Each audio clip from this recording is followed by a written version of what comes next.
আসসালামু আলাইকুম, আশা করি সবাই ভালো আছেন। তো আমরা রূপনগরে এসেছি, বেশ কিছু গাছের চারা রোপণ করেছি বিভিন্ন মুরব্বীদের দিয়ে।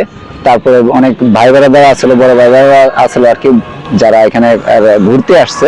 এখানে কিন্তু একটা ঘোরার জায়গা, স্পট। তো এখানে মানুষ ঘুরে কেন, এই জায়গাটা রাস্তার দুই পাশে নদী, প্লাস আপনার এই দুই পাশেই সুন্দর সুন্দর গাছ আছে। এই সুন্দর গাছের মাঝে আরো সৌন্দর্য বাড়িয়ে তোলার জন্য আমরা এসেছি। তা যেখানে সৌন্দর্য নাই সেখানে কিন্তু গাছ থাকলে অনেক সুন্দরভাবে জায়গাটা ফুটে ওঠে। তো এই জন্য আমরা চেষ্টা করতেছি অনেক জাতের মানে অনেক বিভিন্ন জাতের গাছ আমরা রোপণ করি।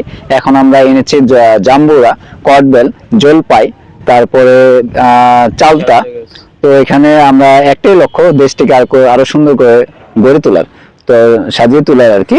তো এখানে আমরা মাটি খুঁড়ে রেখেছি, কারণ কষ্ট হচ্ছে অনেকজনের, একটু দেরি হয়ে যায়।